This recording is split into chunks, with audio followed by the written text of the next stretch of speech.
मित्रांनो, सध्या सोशल मीडियावरती पसरलेला हा व्हिडिओ कधी क्वचितच कोणी पाहिला असावा। हा व्हिडिओ एका सिंहिणीबद्दल आहे, जी जंगलात शिकार करण्यासाठी गेली होती, पण काही प्राण्यांनी तिच्या बाळालाच मारून टाकलं। फ्रेममध्ये पुढे काय होतं हे पाहण्यासारखं आहे। याचा हा व्हिडिओ वादळासारखा इंटरनेटवरती पसरत आहे। लोक यातील दृश्य पाहून हादरले आहेत, तर काही जण भावुक झालेले आहेत। नेमकं या व्हिडिओमध्ये काय घडलेलं आहे, संपूर्ण व्हिडिओ पाहण्यासाठी तुम्ही आत्ताच या SS स्पोर्ट्स या चॅनेलला सबस्क्राईब करा आणि अपडेट देखील राहा। इंस्टाग्रामवरती पोस्ट झालेल्या व्हिडिओमध्ये मित्रांनो तुम्ही पाहू शकताय की जंगलातील सर्वात धोकादायक शिकारीपैकी एक असलेली सिंहीण शिकार करून परतल्याचं दिसतंय।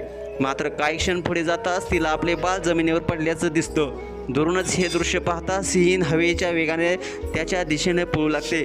आपल्या पिल्लाला पाहताच ती अस्वस्थ होते। यावेळी तिच्या चेहऱ्यावर आपल्या पिल्लासाठीची काळजी स्पष्टपणे पाहायला मिळतोय। तिने बराच वेळ तिच्या मुलाला उठवण्याचा प्रयत्न केला खरा, पण जेव्हा त्याने काहीच प्रतिसाद दिला नाही, यानंतर आक्रमक होत आणि जोरजोरात जंगलात आक्रोश करताना ही सिंहीण तुम्ही पाहू शकताय। ही सिंहीण रडताना तुम्हाला पाहायला मिळते। तथापि या सगळ्यामध्ये व्हिडिओमध्ये एक सुंदर क्षण देखील आपल्याला पाहायला मिळाला।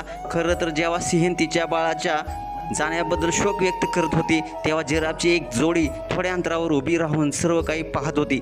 जणू काही त्यालाही सिंहिणीच्या वेदनेचं दुःख झालेले आहे। हा व्हिडिओ अलाइस मोरेलेमेनल्स नावाच्या इंस्टाग्राम अकाउंटवरून शेअर करण्यात आलेला आहे। या व्हिडिओला आईचं दुःख असं कॅप्शन देण्यात आलेलं आहे। व्हिडिओवर अनेक नेटकऱ्यांनी आपल्या भावना व्यक्त केलेल्या आहेत। एका युजर्स म्हटलेलं आहे, बाळ गेल्यावर आईला खूप दुःख होतं, तर एका युजर्स म्हटलेलं आहे, खूप दुःखद। मित्रांनो, तुम्हाला हा व्हिडिओ कसा वाटला नक्कीच कमेंट्स बॉक्समध्ये आपल्या प्रतिक्रिया अवश्य लिहा आणि आपले SS स्पोर्ट्स या चॅनेलला सबस्क्राईब करायला नक्की विसरू नका। धन्यवाद।